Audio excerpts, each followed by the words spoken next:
Media के सभी साथियों का आज की प्रेस कॉन्फ्रेंस में बहुत बहुत स्वागत है। आज खुशखबरी है, खुशी का दिन है। जालंधर, जिसको ये कहा जाता है कि कांग्रेस का गढ़ है और पिछले 75 साल की राजनीति में 60 साल से ज़्यादा वहाँ से कांग्रेस के सांसद रहे हैं, और अगर अब भी देखें तो 1999 से लेकर आज तक वहाँ लगातार कांग्रेस जीतती आ रही थी।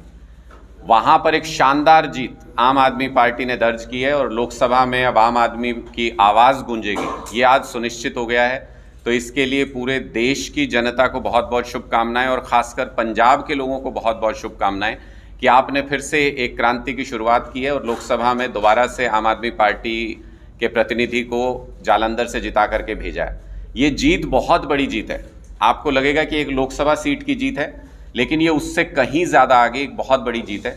मैं उसको तथ्यों के सामने आपके सामने रखूं तो जब हम 92 सीट जीत करके पंजाब में हमने सरकार बनाई, उस वक्त भी जालंधर की इस लोकसभा में 9 विधानसभा सीटें आती हैं, और उस वक्त हम सिर्फ 4 सीटें जीत पाए थे और 5 सीटों पर यहाँ हमें हार का सामना करना पड़ा था, जबकि वेव थी पूरे पंजाब में हमारी। 92 सीट हमने एक तरफा जीत हासिल की थी, तब भी इस गढ़ को क्रैक नहीं कर पाए थे पूरे तरीके से।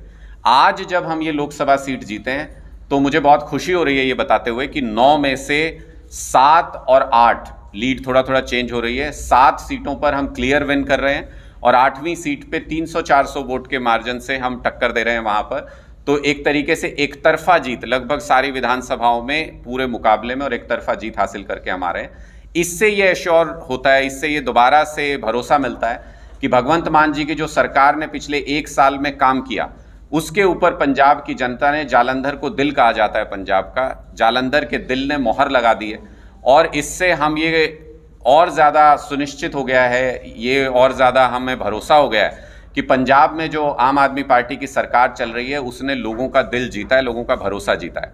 ये इसलिए भी महत्वपूर्ण है, जालंधर में सालों साल पुराना एक गढ़ हमने तोड़ दिया कांग्रेस पार्टी का।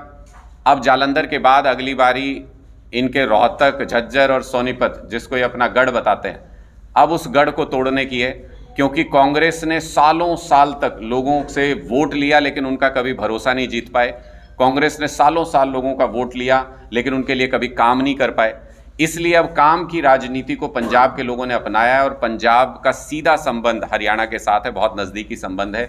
वहाँ से जो मैसेज आता है उसको हरियाणा के लोग कंसीडर करते हैं, और इसलिए हमें पूरी उम्मीद है कि अब इसके बाद 2024 में हरियाणा में आम आदमी पार्टी की सरकार बनने का रास्ता और स्पष्ट हो गया है, क्योंकि हम पॉजिटिव पाथ पर हैं। पंजाब के अंदर हमारा जो लोगों के बीच में रुतबा है वो लगातार बढ़ता जा रहा है, रुझान बढ़ता जा रहा है, लोगों को हमारा काम पसंद आ रहा है, और जब पंजाब में पसंद आ रहा है तो इसका मतलब उससे लगता है हरियाणा में भी खूब पसंद किया जाएगा। इसके लिए शुभकामनाएं। और साथ ही साथ उत्तर प्रदेश के अंदर भी आम आदमी पार्टी ने धमाकेदार एंट्री की है, यानी पूरे नॉर्थ इंडिया में अब आम आदमी पार्टी के जो विचार है उसको बहुत तेज़ी से एक्सेप्ट किया जा रहा है, और साउथ इंडिया में भी हम सारे प्रदेशों में लगभग अपना संगठन एस्टेब्लिश कर रहे हैं। आम आदमी पार्टी नेशनल पार्टी बनने के बाद बहुत तेज़ी से पूरे देश में लोगों की भरोसेमंद पार्टी भी बनती जा रही है। सर, लेकिन आप कह रहे हैं कि हरियाणा में असर रहेगा, लेकिन जो आदमपुर विधानसभा में सुनी तो आपके में हमारे भी दिक्कत होगी। हाँ, मैं आदमपुर विधानसभा का अगर उदाहरण ही ले लें तो मुझे लगता है अच्छा एग्जाम्पल वो भी है कि आदमपुर में जब 2014 में भारतीय जनता पार्टी की सरकार आई थी हरियाणा के अंदर, तो उससे पहले के 3 चुनाव के आंकड़े मैं आपके सामने रखूं तो एक चुनाव में बीजेपी को 1800 वोट मिले थे, एक में 1400 वोट मिले थे और एक में 1200 वोट मिले थे, और उसके बाद सीधे बीजेपी की सरकार बन गई। यानी कि जो सरकार जब बनती है, किसी आइडिया का जब समय आता है, तो उसमें पिछले चुनाव में या बाई इलेक्शन में क्या हुआ उन सब चीज़ों को कंसीडर नहीं किया जाता। और अगर बीजेपी 1800 वोट से सरकार बना सकती है हरियाणा में, हमने तो फिर भी उनसे दुगने तिगने वोट हासिल किए हैं, तो हम क्या किस तरीके की जीत हासिल करेंगे हरियाणा में, इसका अंदाजा आप आसानी से लगा सकते हैं। मुख्यमंत्री जनसंवाद कर रहे हैं, परिवर्तन यात्रा कर रही है, भूपेंद्र सिंह का अपना विपक्ष के द्वारा आम आदमी पार्टी का इस तरह में चल रहा है।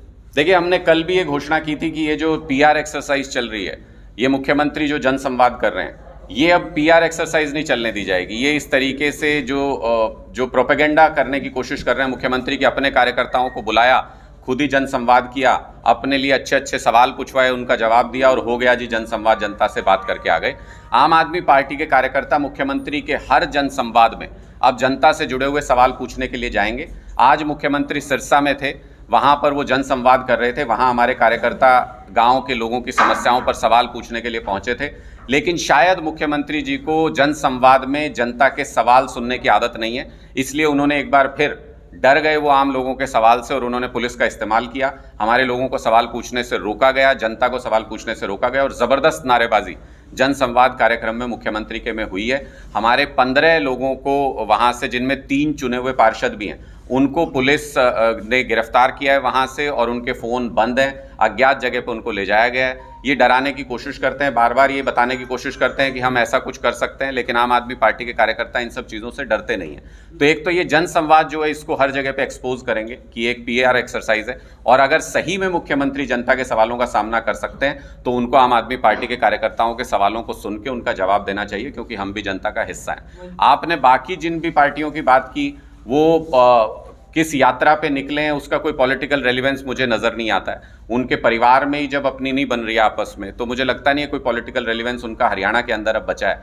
आप अगर देखें तो पंजाब के इस चुनाव में भी जालंधर में रीजनल पार्टीज़ जिस तरीके से पीछे जाती जा रही हैं, ज़्यादातर समय जब आज काउंटिंग चल रही थी अकाली दल 4थे स्थान पे था वहाँ पे, और भारतीय जनता पार्टी भी 3रे स्थान पे वहाँ पे आई हुई थी। तो नेशनल पार्टीज़ के बीच में एक कंपटीशन अब लोग देख रहे हैं कि कौन सी ऐसी विचारधारा है जो पूरे देश को बदल सकती है। नेशनल पार्टीज़ के बीच में मुकाबला है, तो रीजनल पॉलिटिक्स अब धीरे धीरे सिमटती जा रही है इस पूरे इलाके में। तो मुझे लगता नहीं है जिन लोगों का आप बात कर रहे हैं, यात्रा निकाल रहे हैं, उनका कोई भविष्य है। कांग्रेस हाथ से हाथ जोड़ो अभियान कोई चला रहे हैं, मुझे तो नहीं लगता कि कहाँ उनके हाथ से हाथ जुड़ रहे हैं। आज जंतर मंतर पे शायद उनके विधायकों को जाना था खिलाड़ियों को समर्थन देने के लिए। हमारी बहन बेटियों के मान सम्मान के सवाल पे समर्थन देने जाते हैं, वहाँ भी उनके अंदर फूट खत्म नहीं होती, वहाँ भी उनके सारे विधायक नहीं पहुँचे, वहाँ भी गुटबाजी थी, कुछ वहाँ पे नेता नहीं पहुँचे कांग्रेस के, कुछ वहाँ पे विधायक नहीं पहुँचे। तो मुझे नहीं लगता कि ऐसी एक्सरसाइज का क्या फ़ायदा, जब आप अपने विधायकों के हाथ से हाथ नहीं जुड़वा सकते तो लोगों के बीच में हाथ से हाथ जोड़ो अभियान चलाने का कोई फ़ायदा नहीं है। हम इस वक्त संगठन बनाने में लगे हुए हैं और अगले 1-2 दिन के अंदर हम पूरे हरियाणा में अपना संगठन अनाउंस करने जा रहे हैं। संगठन एकमात्र ऐसी ताकत है जो आपकी पार्टी की विचारधारा को, मैसेज को लोगों के बीच में लेके जाता है, और हम उसी ताकत का इस्तेमाल करेंगे। उसी ताकत का इस्तेमाल करके हमने पंजाब जीता है और उसी ताकत का इस्तेमाल करके हरियाणा के लोगों का दिल भी जीतेंगे।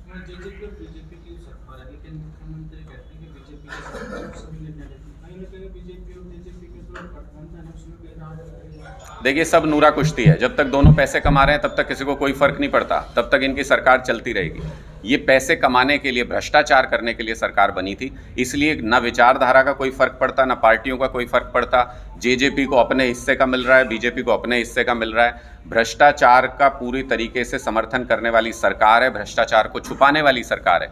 और उसका सबसे जीता जागता उदाहरण आप अगर देखेंगे कि करनाल के अंदर जो इंसिडेंट हुआ, वहाँ पे एक हमारे सोशल मीडिया के पत्रकार साथी सही, लेकिन उनको सरकार ने जिस तरीके से प्रताड़ित किया, और सिर्फ इसलिए कि उन्होंने तहसील के अंदर जिस तरह भ्रष्टाचार चल रहा है, जिस तरीके से काम चोरी चल रही है, उसको दिखा दिया। हम सबको मालूम है कि हर तहसील में पैसा चल रहा है, हम सबको मालूम है भ्रष्टाचार चल रहा है। और उसी तहसील में पिछला तहसीलदार के दफ्तर में सब लोग पकड़े भी गए थे, पैसा लेते हुए रंगे हाथों पकड़े गए थे। तो ऐसी जगह पर भी अगर सरकार ऐसे लोगों के खिलाफ, पत्रकारों के खिलाफ खड़ी हो जाए, अगर सरकार उसको भ्रष्टाचार को उजागर करने वाले लोगों के, विसल ब्लोअर्स के खिलाफ खड़ी हो जाए, तो ऐसे में साफ पता चलता है कि वो भ्रष्टाचार को बचाने वाली सरकार है। इसमें गठबंधन टूटने और बनने का सवाल ही नहीं है।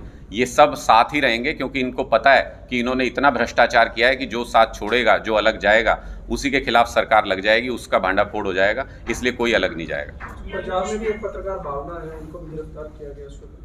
देखिए, वो 2 मामलों की तुलना करना बिल्कुल गलत है। एक मामला ऐसा था जिसमें SC/ST एक्ट के तहत कार्रवाई की गई थी। हमारे दलित वर्ग के, SC वर्ग के महिला के साथ पहले उनको गाड़ी से टक्कर मारी गई और फिर उसके बाद उनको जाति सूचक शब्दों से गाली दी गई।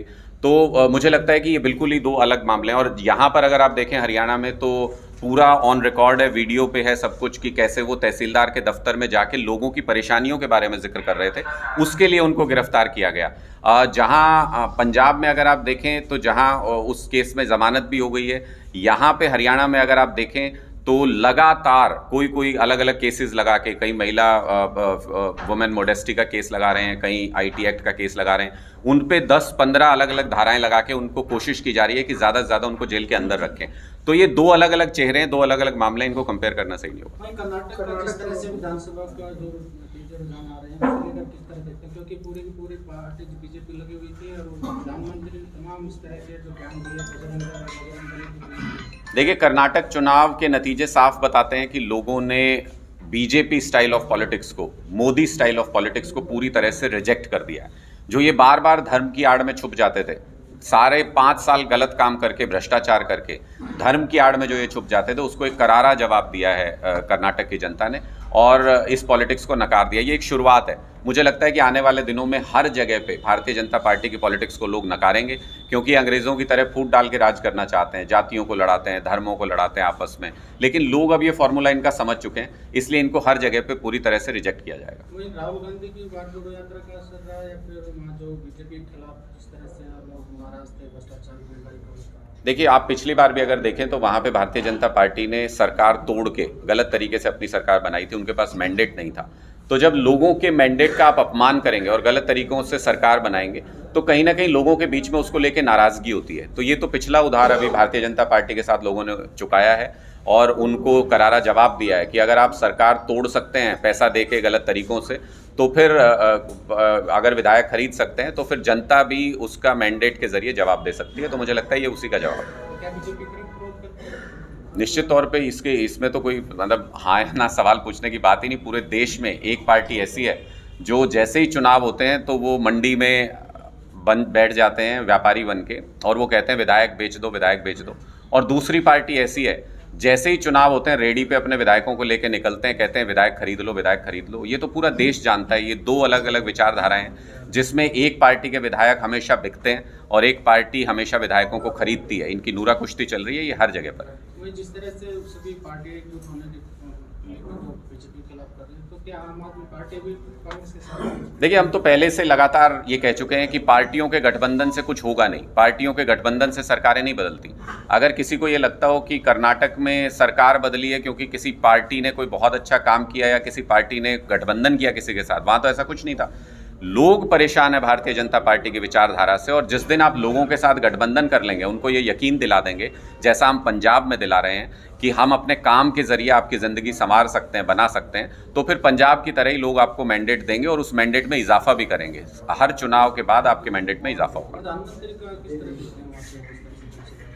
देखिए, मुझे लगता है कि प्रधानमंत्री जी के स्टाइल ऑफ पॉलिटिक्स को लोगों ने जवाब दे दिया है कर्नाटक के अंदर। जैसे उन्होंने जम के प्रचार किया कर्नाटक में और उसके बावजूद बार बार भारतीय जनता पार्टी कहती थी कि मोदी फैक्टर काम करता है, मोदी फैक्टर काम करता है। लेकिन अगर आप पिछले कुछ सालों में देखें तो प्रोपेगेंडा से हट के अगर इसको देखा जाए तो अलग अलग 19 राज्य ऐसे हैं जहां पे भारतीय जनता पार्टी को करारी हार का सामना करना पड़ा मोदी जी के चुनाव प्रचार के बावजूद।